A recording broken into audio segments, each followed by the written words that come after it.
Delhi cyber cell प्रमुख रजनीश गुप्ता ने कहा है कि दिल्ली पुलिस ने साइबर अपराधियों के खिलाफ बड़ा एक्शन लेते हुए ऑपरेशन साइहॉक 5.0 चलाया है। इस 2 दिवसीय अभियान में देश भर में छापेमारी कर 916 साइबर अपराधियों को गिरफ्तार किया गया। साथ ही उन्होंने देश के पूर्व प्रधानमंत्री के बेटे और पूर्व सांसद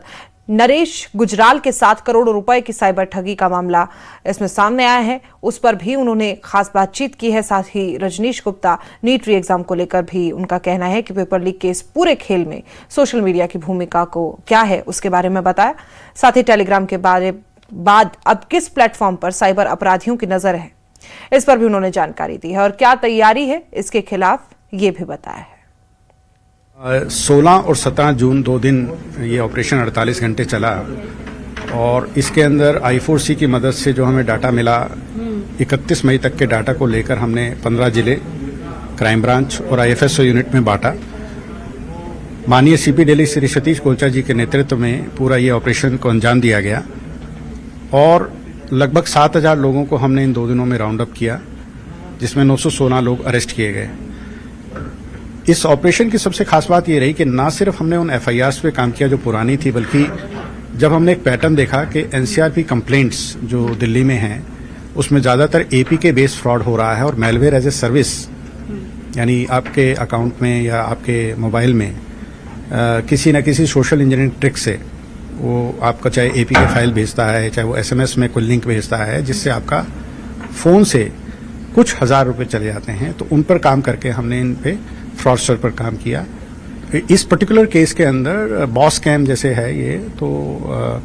उसमें 7.62 करोड़ का ये पैसा 4 ट्रांजैक्शंस में साइफन ऑफ होता है और लगभग 52% 4.2 CR के करीब इसमें अभी तक हम लियन मार्क कर पाए हैं। ये पैसा जैसे 4 बैंक अकाउंट में गया तो एक दिल्ली का है और बाकी दिल्ली से बाहर के हैं। We are doing the investigation. IFSO unit of Delhi police इसमें इन्वेस्टिगेशन कर रही है और हमें उम्मीद है कि हम जल्द ही कम से कम उन खाता धारकों को तो जल्दी ही पकड़ लेंगे। देखिए, जितना जैसे मैसिव स्केल सोशल मीडिया की प्रेजेंस की वजह से हो रहा है, तो एक तो र्यूमर्स से मैं कहूँगा ज़रूर बचें। हालांकि Delhi police is doing its own surveillance over the malicious links या इस तरह की कोई भी जैसे चैनल्स जो होते हैं जो हमें रिपोर्ट होते हैं हम उसे टेक डाउन करते हैं। बट मैं यही कहूँगा कि अफवाहों पर ध्यान न दें। बहुत सारा ऐसा भी मटेरियल देखने में आया कि जो फैक्ट्स नहीं था और मैलिशियस था, इंटेंट कुछ और होता है। सबवर्शन से बचने के लिए ये मीडिया प्लेटफॉर्म्स पर जैसे Telegram is one of those sensitive medias जहाँ पर ये हो रहा है, तो हम लोग एज ए दिल्ली पुलिस इस पर अपना एक सर्वेलेंस मैकेनिज्म रखते हैं और जो भी चाहे वो माध्यम हो कि पुलिस थाने आके कोई आदमी लिंक बताता है कि मैलिशियस है या अकाउंट मैलिशियस है या NCRP की कंप्लेंट में जो सस्पेक्ट के बारे में बताते हैं कि भाई मेरे को इस तरह का ये मैसेज देखा